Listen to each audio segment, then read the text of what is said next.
In the deepest part of the ocean, Diana's submarine lights revealed something impossible. The water itself seemed to bend around a massive shape that stretched beyond their vision. "Energy readings are off the charts," Laura reported, her voice shaking. "Whatever this is, it's not from our universe." The shape moved. Not like a living thing, but like reality itself was folding. Their submarine systems began to react strangely. Time seemed to slow down and speed up at once. "Look," Kevin whispered, pointing to their front viewport. Patterns appeared in the water, forming into images they could somehow understand. They saw the history of Earth, but not as they knew it. They saw ancient beings, more advanced than anything humans could imagine, searching for a place to hide something dangerous. "They chose Earth," Diana said softly, watching the story unfold in the water around them. "They engineered our whole planet to be a prison." The images showed how Earth was shaped over billions of years. The magnetic field, the active core, the precise distance from the sun. None of it was natural. Everything was designed to keep something contained. "They needed guardians," Kevin said, understanding dawning on his face. "They created early life on Earth, guided evolution, until they got what they needed. Us," Laura finished. "Humans." The water shifted again, and they felt something vast turn its attention to them. Not hostile, not friendly, but ancient beyond understanding. Knowledge flooded their minds. Humanity had been designed to be perfect prison guards. Their violence, their creativity, their constant conflicts, all were tools to keep them strong, to keep them advancing, to keep them watching without knowing what they watched. "It's awake now," Diana said, feeling the truth in her bones. "We have to decide." The ancient being communicated with them, not in words, but in pure understanding. It showed them what it was, a being from the beginning of time, too powerful to exist in normal space. The ancient ones had trapped it here, fearing its power. But they saw something else too. This being wasn't evil. It was simply too vast for normal reality to handle. Like a hurricane wasn't evil, but could still destroy everything in its path. "We have a choice to make," Diana told her crew. "The ancient ones made us guardians, but they also made us able to think for ourselves." The being showed them possibilities. They could try to keep it contained, following their designed purpose, or they could help it find a way to exist without destroying reality. Not as guards, but as partners. "We're not just what we were made to be," Diana said firmly. "We can choose what we become." In that moment, deep under the ocean, humanity's role changed. They were no longer unwitting guardians, but conscious partners in something greater. The being that the ancient ones feared could teach them things beyond imagination, if they could help it exist safely. Diana sent their decision to the surface. The Earth would remain a special place, but not a prison.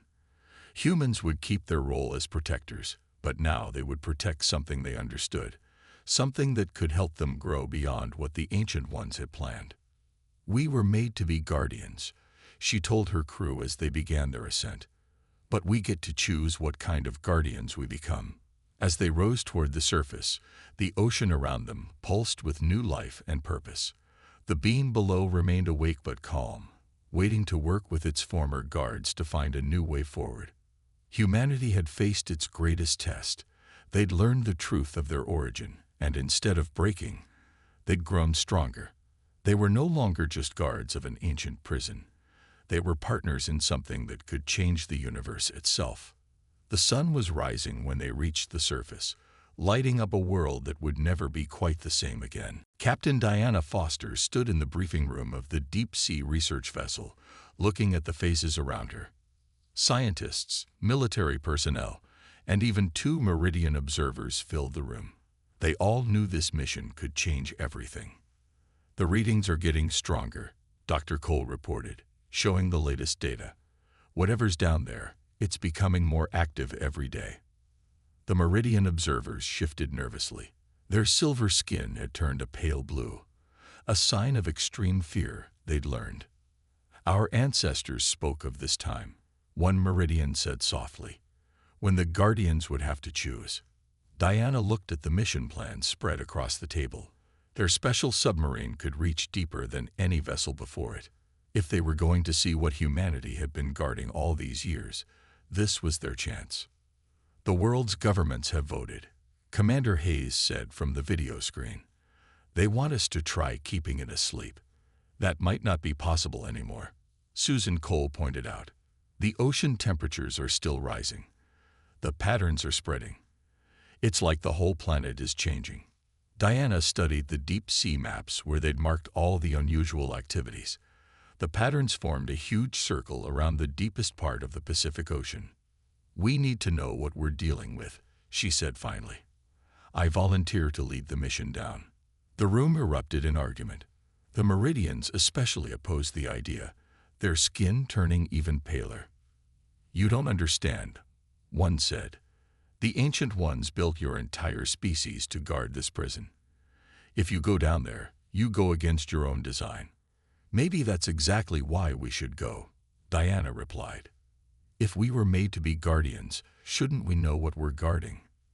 In the end, they had no choice. The changes in the ocean were affecting weather patterns worldwide. Strange lights appeared in the deep. Sea life was acting unusually. They had to know what they were dealing with. Diana picked her crew carefully. Dr. Kevin Chen would handle the scientific readings. Laura Bennett would monitor the quantum effects. A small but skilled team, ready to face the unknown. The night before the mission, Diana stood on the ship's deck, watching the waves. The water seemed different now, moving in ways that water shouldn't move. Sometimes she thought she saw patterns in the darkness below, like something vast was shifting in its sleep. The Meridians think we're making a mistake, Susan said, joining her at the rail. They say we're not ready for what we'll find. Were we ready to discover we're engineered guards? Were we ready to learn our planet is a prison? Diana asked. Sometimes you have to face the truth, ready or not. The next morning, as they prepared the special submarine for launch, Diana took one last look at the surface world. The sun was rising, turning the ocean gold. It would be the last sunlight they'd see until they returned, if they returned. Final checks complete, Kevin reported. We're ready. Diana nodded and gave the order to begin.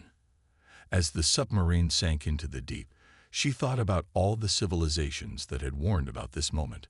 All the aliens who had destroyed themselves rather than risk waking what slept below.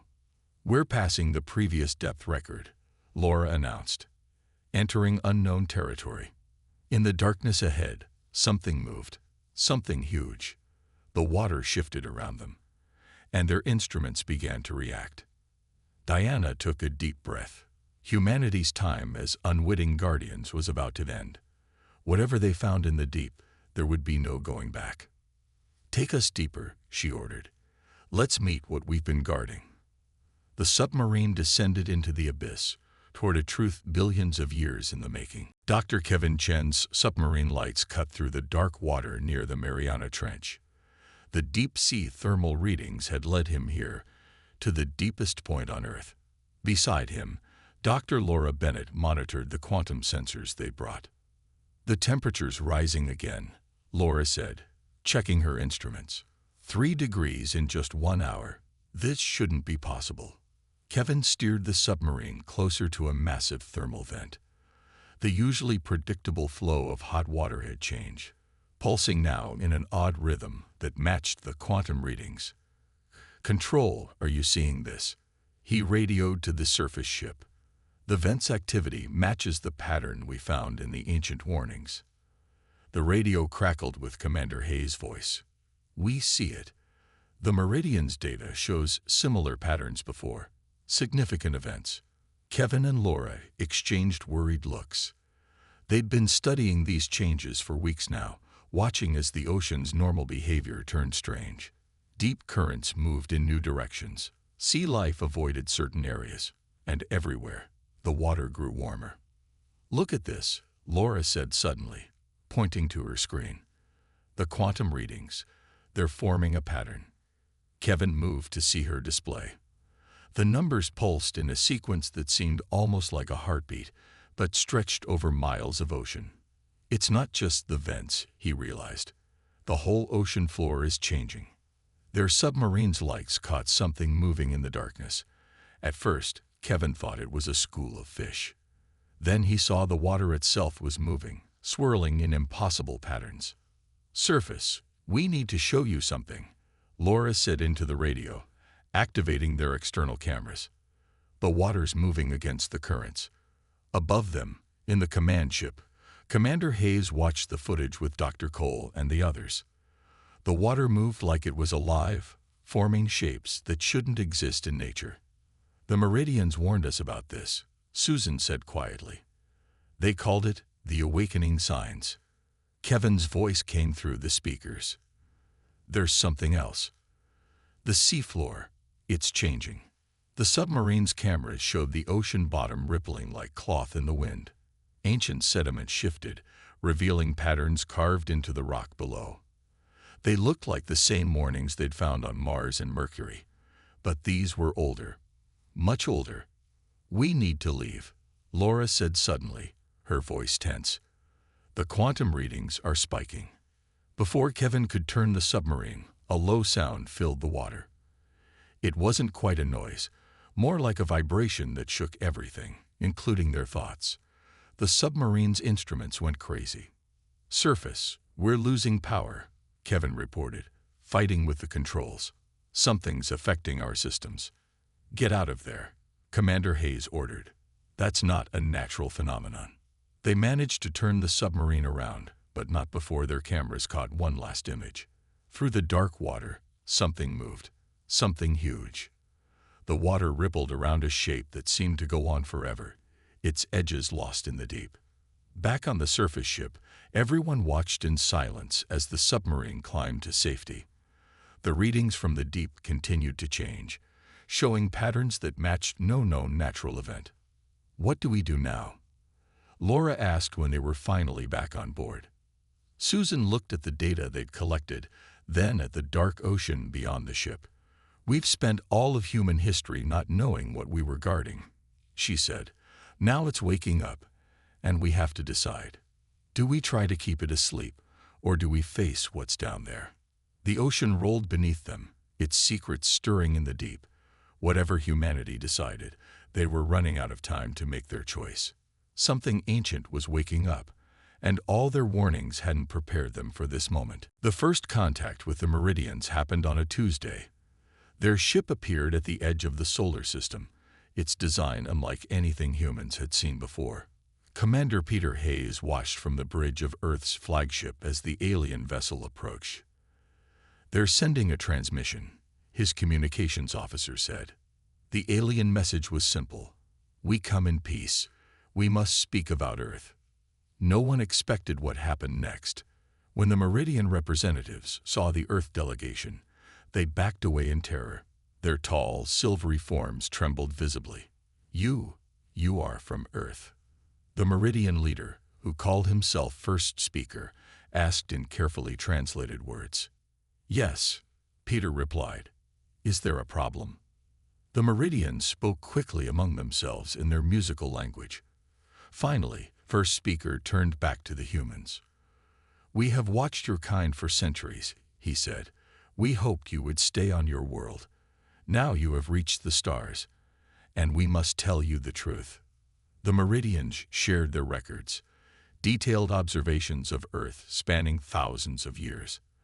They showed Peter and his team ancient images of Earth's oceans, deep scans that revealed something massive sleeping in the darkest trenches. "Your world was chosen before our civilization existed," first speaker explained. "The ancient ones needed a prison for something they couldn't destroy. They made Earth perfect for this purpose." Peter thought about the recent ocean temperature changes Dr. Cole had reported. What exactly is down there? The Meridian leader's color changed to a pale blue, showing what Peter guessed was fear. "We do not speak its name. It is older than stars. It dreams now, but if it wakes..." He didn't finish the sentence. "And humans?" Peter asked. "What's our role in this?" You were engineered to be perfect guards, first speaker said. Your violence, your cleverness, your ability to survive, these were gifts to help you protect your world and what sleeps beneath it. Back on Earth, Peter shared the Meridian's information with Dr. Cole and the other scientists. The aliens had provided detailed scans of Earth's ocean floor, showing something massive curled in the deepest parts of the Pacific. The temperature changes are spreading, Susan reported, pointing to her latest data. Whatever's down there, it's becoming more active. Nathan Wright studied the alien scans. Look at the size of it, he said quietly. If this thing wakes up, the Meridians think it's already starting to, Peter said. That's why they came forward now. They're afraid. The room fell silent as they all looked at the ocean scans. The shape in the deep was huge, wrapped around itself like a sleeping giant. The recent temperature changes formed a pattern around it, like ripples from a slowly waking creature. All those ancient warnings, Susan said softly. All those civilizations that destroyed themselves rather than risk waking it. They weren't exaggerating. Peter looked out at the ocean, thinking about what lay beneath those calm waters. Humanity had never been alone on Earth. They had always been sharing their world with something ancient and powerful, something that made advanced alien civilizations tremble in fear. We need to decide what to do, he said finally. The Meridians say it's waking up whether we want it to or not. We can try to keep it asleep, or we can find out what we've been guarding all these years. Nathan finished. The choice loomed before them, as vast and deep as the oceans themselves. Whatever they decided, one thing was clear. Humanity's role as unwitting guardians was coming to an end.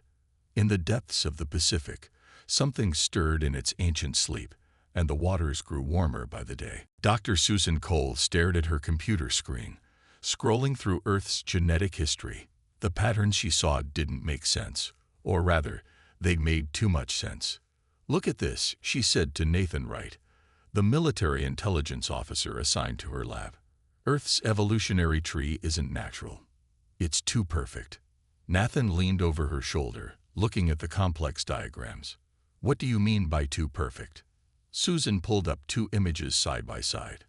On the left is what random evolution should look like. On the right is Earth's actual evolutionary history. See how organized it is, how structured. Like someone designed it, Nathan said slowly, beginning to understand. Exactly, Susan nodded, her eyes bright with excitement. Earth isn't just a planet. It's a carefully engineered system. The dinosaurs, the mass extinctions, even the ice ages, they all served a purpose. She walked to the large window of her lab, looking out at the ocean beyond. Every time life got too simple or too stable, something changed. A meteor, a volcanic eruption, a climate shift. It's like something was making sure Earth's life kept evolving, kept getting more complex. Nathan frowned. But why? What's the purpose? I think we're looking at a planetary prison, Susan said, and we're the guards. She pulled up more data on her screen. Human beings shouldn't exist, not the way we do. We're too adaptable, too aggressive, too intelligent compared to every other species. We're perfect guardians, and I don't think that's an accident. Their discussion was interrupted by an alert on Susan's computer. New data was coming in from deep-sea monitoring stations around the world. That's strange, Susan muttered, looking at the readings. The ocean temperatures are changing in patterns I've never seen before. Nathan moved closer to look. Could it be natural? No, Susan shook her head. These changes are too organized. It's like something down there is waking up. She quickly sent a message to the Earth Defense Fleet. Within an hour, Commander Hayes had joined them via video call. Dr. Cole, explain what you found, he said, his face serious on the screen. Susan shared her findings about Earth's engineered evolution and the strange ocean patterns. As she spoke, another alert came in, this time from seismic monitors. The patterns are spreading, she said, pulling up the new data. Whatever's happening, it's affecting the entire planet's ocean system. Commander Hayes was quiet for a moment. The ancient warnings, he said finally. They all mentioned something sleeping below. Could this be it? If it is, Susan replied, then we need to understand what we're dealing with. Fast. She turned to Nathan. We need access to all deep-sea research data, everything from every nation.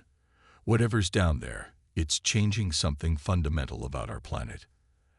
As they worked through the night, more data poured in. Temperature changes, unusual currents, strange readings from the ocean floor. Susan couldn't shake the feeling that they were watching something ancient slowly stirring to life. Look at this, Nathan said suddenly, pointing to a pattern in the data. These changes, they're not random. They're following the same perfect pattern as Earth's evolution. Susan felt a chill run down her spine. Whatever engineered Earth's life, she said quietly, whatever made humans into guardians, I think it's starting to wake up. She looked out at the ocean again, its dark waters hiding secrets billions of years old. Somewhere out there, beneath the waves, something was changing. And humanity, the unwitting guardians, might soon have to face what they had been protecting all along. The question was, were they ready for what they might find? Commander Hayes' voice broke through her thoughts. Dr. Cole, how long do we have? Susan looked at the accelerating patterns in her data. Not long, she replied. Whatever's happening, it's happening now. Commander Peter Hayes stood before the holographic display in Earth Defense Fleet headquarters, studying the images from across the solar system. Red dots marked each location where alien warnings had been found. There were too many to ignore now. 7 distinct civilizations, he said, addressing the room of military officials and scientists. All of them advanced enough for interstellar travel, and all of them terrified of Earth. The room was quiet as he pulled up the latest findings. Mercury had yielded 3 sites last month, hidden in deep craters where the sun never reached. Venus had its own secrets, buried under layers of hardened lava. Even some of Jupiter's moons held warnings carved into their icy surfaces. Dr. Morgan's team on Mars was just the beginning. Peter continued, zooming in on Europa's surface. Each civilization used different languages, different methods of recording, but the message stays the same. Stay away from Earth. Dr. Lisa Morgan, who had flown back from Mars for this meeting, stepped forward. The timing is what's most interesting, she said, pulling up a timeline. These warnings span over 2 billion years. Whatever they were afraid of, it's been on Earth longer than complex life itself. The discussion was interrupted by Dr. Alan Peters rushing into the room, his tablet clutched tightly in his hands. Commander, we finished translating the Mercury texts, he said, his face pale. You need to see this. Peter looked at the translation and felt his blood run cold. Unlike the other warnings, this one was specific. The guardian species will emerge from the third planet. They will be violent, adaptable, unstoppable. This is not their fault. It is what they were made to be. Do not wake what they protect. They're talking about us, someone whispered in the room. Humans are the guardians. Peter zoomed out the holographic display, showing Earth floating in the center. But guardians of what? He asked. And who made us this way? Dr. Morgan pulled up her research notes. Look at human history, she said. We're the only species on Earth that developed such complex tools and technology.